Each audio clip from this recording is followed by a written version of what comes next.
പറഞ്ഞിട്ട് ആദ്യമായി Aroma T വിയിൽ പങ്കെടുക്കുവാണ്. സർവശക്തനായ ദൈവം ഇടയാക്കിയ മുഖാന്തരത്തിനായി ഞാൻ ദൈവത്തെ നന്ദിയോട് സ്തുതിക്കുന്നു, സ്തോത്രം ചെയ്യുന്നു. ഈ ആരോമ ടി വിയിൽ പ്രവർത്തിക്കുന്ന ഡയറക്ടർ, അതുപോലെ പിന്നിൽ പ്രവർത്തിക്കുന്നതായ അനുയായികൾ ഏവർക്കും യേശുക്രിസ്തുവിന്റെ നാമത്തിൽ എൻ്റെ സ്നേഹവന്ദനം അറിയിക്കുന്നു. എൻ്റെ പേര് ജെയ്സൺ. ഞാൻ താമസിക്കുന്നത് ട്രിവാൻഡ്രം ഡിസ്ട്രിക്റ്റിൽ പാറശാല എന്ന് പറയുന്ന സ്ഥലത്താണ്. ഞാൻ ജനിച്ചു വളർന്നത് ക്രിസ്ത്യൻ ബാക്ക്ഗ്രൗണ്ടിലാണ്. എൻ്റെ വീട്ടിൽ എൻ്റെ പിതാവ്, മാതാവ്, സഹോദരൻ, ഫാമിലി. എൻ്റെ പിതാവ് കർത്താവിൻ്റെ വേലയിലാണ് ആയിരിക്കുന്നത്. അതുപോലെ അമ്മ ഹൗസ് വൈഫ്. എൻ്റെ സഹോദരനും ഫാമിലിയും ദൈവത്തിൻ്റെ കൃപയാൽ വിദേശത്ത് പോകാൻ ഇടയായിത്തീർന്നു. അതോടൊപ്പം തന്നെ അടിയൻ ജനിച്ച നാൾ മുതൽ കർത്താവിൻ്റെ വേലയ്ക്കായിട്ടാണ് കണ്ടത്.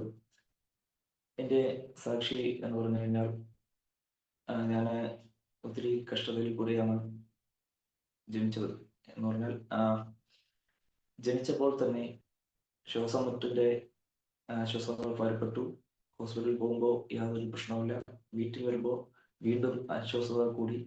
അങ്ങനെ കുറെ നാൾ ഇങ്ങനെ പോയിക്കൊണ്ടിരിക്കെ ഹോസ്പിറ്റലിൽ അഡ്മിറ്റ് ചെയ്ത ദിവസം അമ്മ ഹോസ്പിറ്റലിൽ എൻ്റെ കിടക്കയുടെ അരികിൽ വെച്ച് ഇരുന്ന് മുട്ടിന്മേൽ നിന്ന് കർത്താവിനോട് പ്രാർത്ഥിച്ചു, കർത്താവേ, ഇന്ന് എൻ്റെ പൈതലിന് സൗഖ്യം നൽകുകയാണെങ്കിൽ നിന്റെ വേലയ്ക്കായിട്ട് ഞാൻ അയക്കും എന്ന് തീരുമാനമെടുത്ത ആ നിമിഷം തന്നെ ആ സ്പോട്ടിൽ എൻ്റെ ആ രോഗം കംപ്ലീറ്റ് മാറുക ഇടയായിത്തീർന്നു.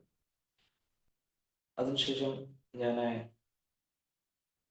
ഫുൾ ദൈവ വചനവും പ്രാർത്ഥനയുമായി മുന്നോട്ട് വരുന്ന നാളുകളായിരുന്നു. എൻ്റെ ചെറുപ്പം മുതൽ ഇന്നേ വരെയും അങ്ങനെ പ്രാർത്ഥനയിലും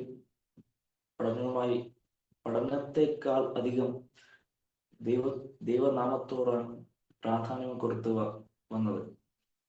അങ്ങനെ അതിനനുസരിച്ച് അതികഠിനമായ പ്രതികൂലങ്ങൾ നാൾക്ക് നാൾ കയറി വന്നു. എൻ്റെ ചിന്ത ശരിയാണെങ്കിൽ 2017 അതികഠിനമായ ശോധന എൻ്റെ ജീവിതത്തിൽ വരുവാനിടയായിരുന്നു. ഒത്തിരി വെല്ലുവിളികൾ നേരിട്ടു, ഒത്തിരി പ്രതിസന്ധികൾ നേരിട്ടു. പിടിച്ചു നിൽക്കാൻ പറ്റാത്ത, അതായത് ഏലിയാവിന്റെ അവസ്ഥ എൻ്റെ ജീവിതത്തിൽ വന്നു. മരിക്കാൻ ഈ ലോകത്തിൽ നിന്ന് ജീവിതം നശിച്ചു കളയണം എന്നുള്ള ചിന്ത പോലും എൻ്റെ ചിന്തയിൽ വന്നപ്പോൾ കർത്താവ് പറഞ്ഞു, ദൈവം എന്നോട് ഇടപെട്ടു, മകനെ, ഞാൻ നിന്നെ കണ്ടിരിക്കുന്നു, എനിക്ക് നിന്നെ ആവശ്യമുണ്ട് എന്ന ആ ദൈവശബ്ദത്തിൽ ഞാൻ തിരിച്ചു വരാനിടയായത്. അങ്ങനെ തിരിച്ചു വന്നു ഞാൻ ദൈവത്തോട് ചോദ്യം ചോദിച്ചു, കർത്താവ്, ഇത്രയും പ്രതികൂലങ്ങൾ വന്നിട്ട് എന്തുകൊണ്ടാണ് നീ എന്നെ ഇങ്ങനെ ശോധനയിൽ കൂടി വീണ്ടും കടത്തിയത്? അങ്ങനെ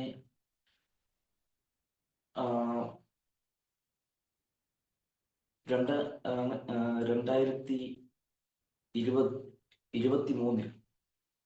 ദൈവം എൻ്റെ ജീവിതത്തിലെ വഴി തുറക്കുവാനിടയായിട്ടുണ്ട്. അതോടൊപ്പം തന്നെ ഒത്തിരി അനർത്ഥങ്ങളൊക്കെയും എൻ്റെ ജീവിതത്തിൽ വന്നു.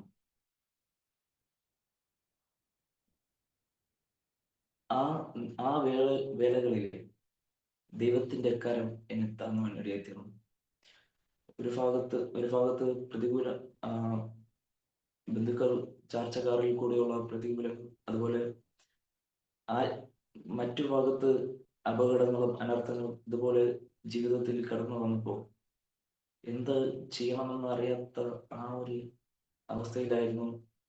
അങ്ങനെ ഇരിക്കുകയാണ് ഞാൻ ബൈബിൾ കോളേജിൽ എൻ്റെ ഇഷ്ടത്തിൽ ചെന്ന് ചേർന്നു. ചെന്ന് ചേർന്നതിന് ശേഷവും ഒത്തിരി പ്രശ്നങ്ങൾ പിന്നീട് ഉണ്ടായി. ആദ്യം വാതിൽ അടഞ്ഞു, പിന്നെ ദൈവം വഴികൾ തുറക്കുവാനിടയിൽ തീർന്നു. പ്രാർത്ഥിക്കുന്ന വിഷയങ്ങൾക്ക് മറുപടി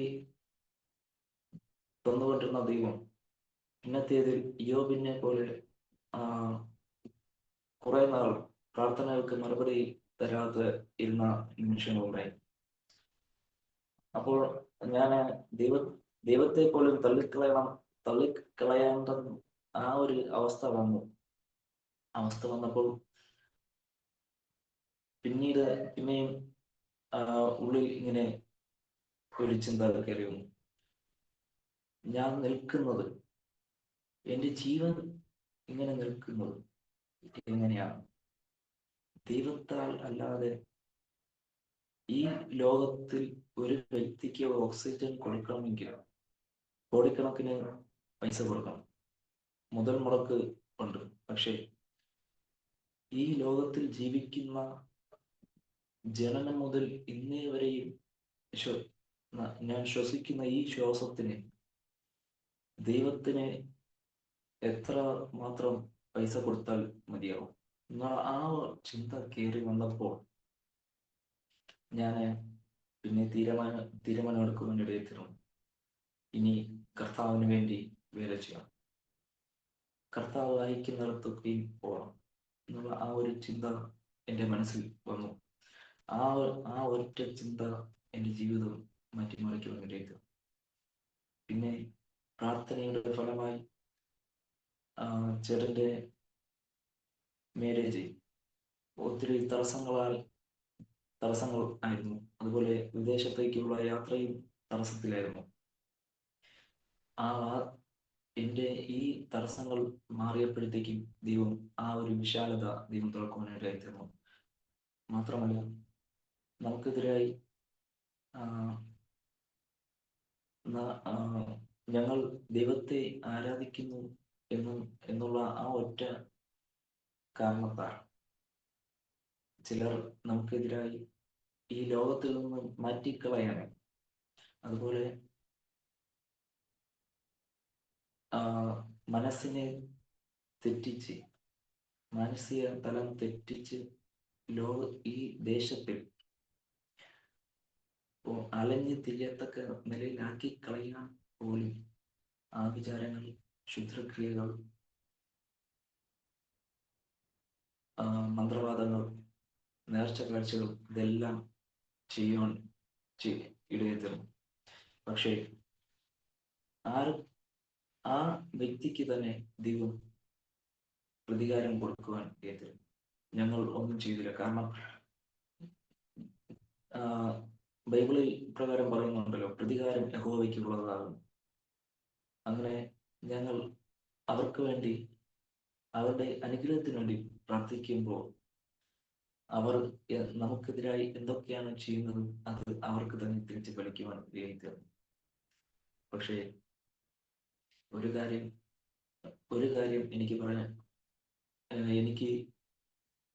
ഉറപ്പുള്ളത്, ഞങ്ങൾ ഇവിടെ നിൽക്കുന്നത് ദൈവത്തിന്റെ കൃപ കൊണ്ട് മാത്രം. ദൈവത്തിന്റെ കൃപ ഇല്ലാതെ ഇവിടെ നിൽക്കാൻ പറ്റത്തില്ല. ആരൊക്കെ എന്തൊക്കെ ചെയ്താലും, ആരൊക്കെ ഈ ദേശത്ത് നിന്ന് ഓട്ടിച്ചു കളയാൻ ശ്രമിച്ചാലും, ആരൊക്കെ നമ്മുടെ ആത്മീയ തലത്തെ പോലും നഷ്ടപ്പെടുത്താൻ ശ്രമിച്ചാലും, ദൈവത്തിൽ ഉറച്ചു നിൽക്കുന്നത് കൊണ്ട് ദൈവം വിളിച്ച വ്യക്തിയെ ദൈവം വഴിയിൽ വിട്ടേച്ച് പോകത്തില്ല. അങ്ങനെ അതുപോലെയാണ് എൻ്റെ ജീവിതം, ഞങ്ങളുടെ ജീവിതവും. കർത്താവ് പറഞ്ഞു, ഈ ലോകത്ത് ഞങ്ങൾക്ക് കഷ്ടമുണ്ട്, എങ്കിലും ധൈര്യപ്പെടും. ആ ഒരു ധൈര്യമാണ് ഇത്രത്തോളം പിടിച്ചു നിൽക്കുവാൻ ഇടയാക്കുന്നത്. ആ ധൈര്യമാണ് ഇങ്ങനെ ഇതുവരെയും നിൽക്കുവാൻ ഇടയാക്കുന്നത്.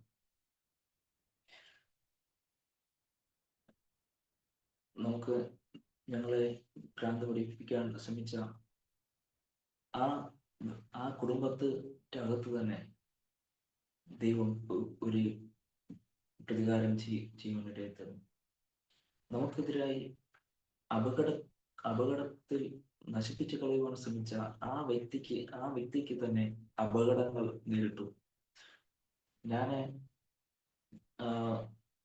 ഇതിൽ കൂടി ഞാൻ എൻ്റെ അനുഭവത്തിൽ നിന്നും ഒരു കാര്യം കൂടെ എടുത്തു പറയുവാൻ ഉള്ളത്, ഞാൻ വീട്ടിൽ ഉള്ളവരെ എല്ലാം അനുസരിക്കുന്ന നാളുണ്ടായിരുന്നു. പക്ഷെ അന്ന് ഞാൻ എൻ്റെ സഹോദരനോട് മരത്തിൽ കയറട്ടെ എന്ന് ചോദിച്ചപ്പോൾ സമ്മതിച്ചു. അങ്ങനെ കയറുമ്പോൾ തന്നെ കൈ സ്ലിപ്പായി താഴെ വീണു. ജസ്റ്റ് മിസ്സിൽ രക്ഷപ്പെടുവാൻ ഇടയായി. ആരോ എൻ്റെ കുറുക്കിൽ കൈ കൊണ്ട് താങ്ങി ഇരുത്തുന്നത് പോലെയുള്ള ഒരു അനുഭവം ഫീൽ ചെയ്തു. അപ്പോൾ ഞാൻ തിരിഞ്ഞു നോക്കിയപ്പോൾ ആരെയും കണ്ടില്ല. അപ്പോൾ എനിക്ക് മനസ്സിലായി, കർത്താവിന്റെ കരമാണ് ഞാൻ താങ്ങി. പിറ്റേ ദിവസം ഒരു വ്യക്തി എന്നോട് ചോദിച്ചു, നീ മരിച്ചില്ലേ? ഞാൻ പറഞ്ഞു, ഇല്ല. പക്ഷെ ഞാൻ തിരിച്ച് പ്രതികരിക്കാനോ ഒന്നും പോയില്ല. പക്ഷെ മൂന്നാമത്തെ ദിവസം ആ വ്യക്തി കിടക്കയിലാകാനുള്ളത്. ഏത് അസുഖമാണെന്ന് ആർക്കും അറിയത്തില്ല. പക്ഷെ 4-5 വർഷം ഒരേ കിടക്കയിലായിത്തീർന്നു. പക്ഷെ ദൈവമക്കൾക്ക് വിരോധമായി ആർക്ക് എന്ത് ചെയ്താലും അത് ഫലിക്കുകയില്ല.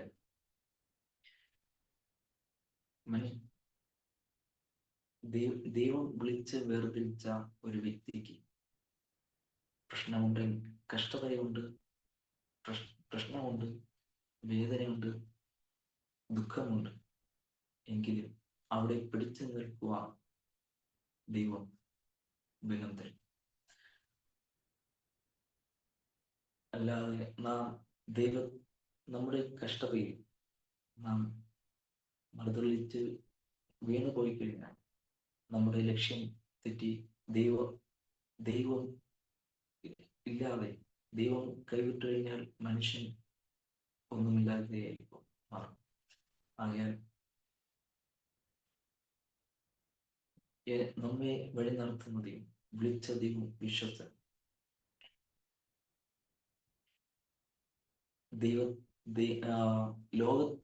ലോകത്തിലുള്ളവർക്കും ലോകത്തിൽ ജീവിക്കുന്ന എല്ലാവർക്കും കഷ്ടതകളുണ്ട്, വേദനയുണ്ട്. പക്ഷേ ദൈവത്തിൽ ആശ്രയിക്കുന്ന ഒരു വ്യക്തിക്ക് കഷ്ടതകൾ വന്നാൽ, വേദന വന്നാൽ അത് സന്തോഷമാണ്. കാരണം മനുഷ്യന്റെ ആയുസ്, പ്രാണൻ ദൈവത്തിന്റെ കരുത്താണ്. അതുകൊണ്ട് ഞാൻ മനസ്സിലാക്കിയ എൻ്റെ ജീവിതത്തിലെ കഷ്ടത മൂലം ഞാൻ മനസ്സിലാക്കിയ ഒറ്റ കാര്യം, മനുഷ്യന്റെ ആയുസ് ദൈവത്തിന്റെ കരത്തിലായിരിക്കാൻ നമ്മുടെ പ്രാണനെ നമുക്ക് നശിപ്പിക്കുവാൻ കഴിയത്തില്ല. നമ്മുടെ പ്രാണനെ നാം നശിപ്പിച്ചാൽ നമ്മുടെ ജീവിതം നരകമാണ്. പക്ഷേ ദൈവം നമ്മുടെ ഉള്ളിൽ ശ്വാസം തന്നിരിക്കും കാലം ദൈവം എപ്പോഴാണോ നമ്മുടെ ശ്വാസം എടുക്കുന്നത്, ആ സമയം നാം ദൈവത്തിന്റെ സന്നിധി വിശ്വാസത്തോടെ ആ വിളിച്ച നാളം വരെ, നമ്മുടെ അന്ത്യം വരെ നാം ദൈവത്തിന്റെ സന്നിധിയിൽ വിശ്വസ്തയോടെ നിൽക്കുമ്പോൾ ദൈവം നമ്മെ മാനിക്കുവാൻ വേണ്ടി നാം എത്തേണ്ട സ്ഥലത്ത് എത്തിക്കുവാൻ വേണ്ടി. എന്നെ കേൾക്കുന്ന ഈ അരമ ടിവിയിലെ പ്രേക്ഷകരോട് ഈ അനുഭവത്തിൽ കൂടി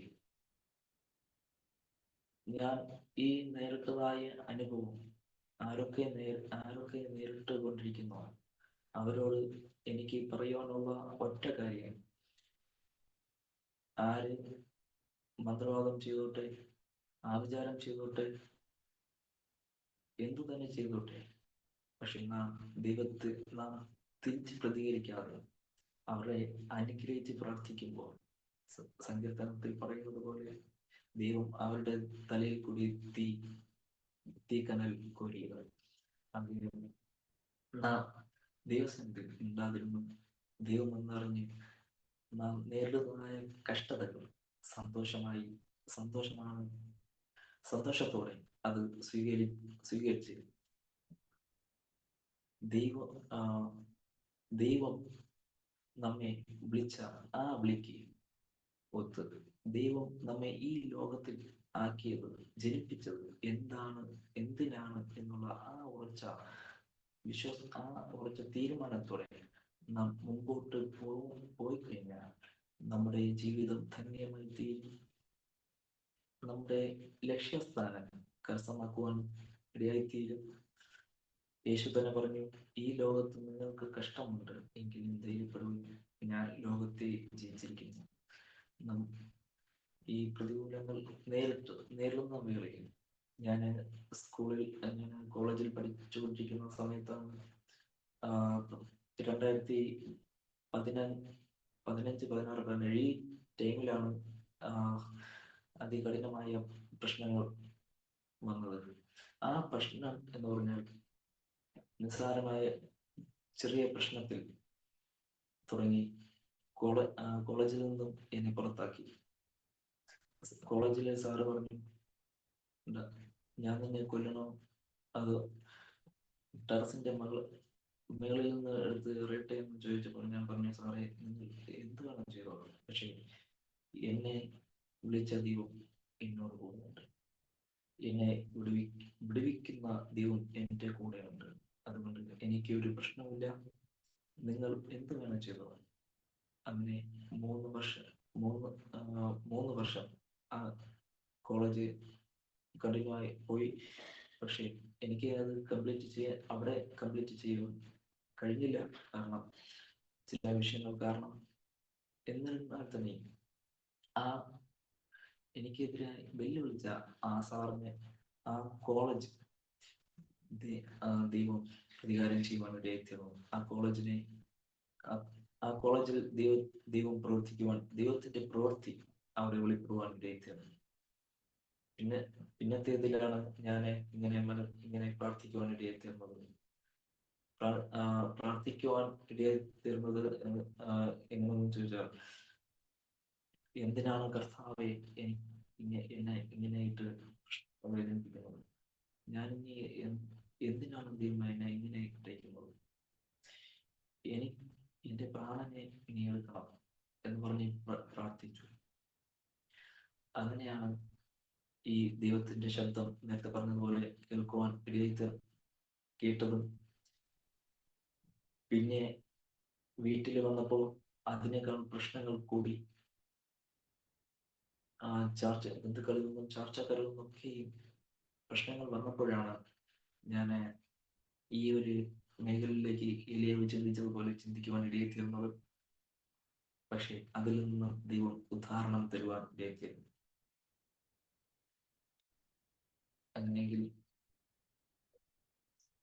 ദൈവം ഈ ലോകത്തിൽ ഒരു വ്യക്തിയെ ആക്കി വെച്ചിട്ടുണ്ടെങ്കിൽ, ഒരു വ്യക്തിയെ ദൈവം ഈ ഭൂമിയിൽ ജനിപ്പിച്ചിട്ടുണ്ടെങ്കിൽ, ആ വ്യക്തിയെ കൊണ്ട് ദൈവത്തിന് എന്തോ ഒരു പദ്ധതിയുണ്ട്. ആ ഒരു പദ്ധതിക്ക് വേണ്ടിയാണ് ദൈവം കഷ്ടതകളിൽ കൂടി കടത്തി. ആ കഷ്ടത നാം എന്താണെന്ന് തിരിച്ചറിഞ്ഞു നാം മുമ്പോട്ട് പോകുമ്പോൾ നമ്മുടെ ലക്ഷ്യസ്ഥാനം ദൈവം തീർത്തു തരും എന്ന് പറഞ്ഞു ഞാൻ എൻ്റെ വാക്കിൽ നിന്ന് വിരാമം കൊള്ളുന്നു. ഓർമ്മയുടെ മനോരഥത്തിൽ മായാത്ത ഓർമ്മയ്ക്കായി അരോമ മാട്രിമോണിയിൽ നിന്നും ജീവിത പങ്കാളിയെ കണ്ടെത്തൂ. നിങ്ങൾ ഒരു ക്രിസ്തീയ ജീവിത പങ്കാളിയെ അന്വേഷിക്കുകയാണോ? അതോ മക്കൾക്ക് അനുയോജ്യമായ ഒരു തക്ക തുണയ്ക്ക് വേണ്ടി പ്രാർത്ഥിക്കുന്ന വ്യക്തിയാണോ? എങ്കിൽ അരോമ മാട്രിമോണി നിങ്ങൾക്ക് വേണ്ടിയാണ്. ഇന്നു തന്നെ സൗജന്യമായി രജിസ്റ്റർ ചെയ്യൂ. അരോമ മാട്രിമോണിയുടെ പ്രത്യേകതകൾ: രജിസ്ട്രേഷൻ തികച്ചും സൗജന്യം. ലോകത്തെവിടെയുമുള്ള അനുയോജ്യമായ ക്രിസ്തീയ ജീവിത പങ്കാളിയെ തിരഞ്ഞെടുക്കാം. വിവാഹം നടക്കുന്നതുവരെ സർവീസ് ലഭിക്കുന്നു. ഏറ്റവും ചെറിയ പാക്കേജുകളും തിരഞ്ഞെടുക്കാം. അരോമ മാട്രിമോണി നിങ്ങൾക്കായി ഒരുക്കുന്നു വിവാഹം പരമാനന്ദം. Email aroma matrimony2020 @gmail.com.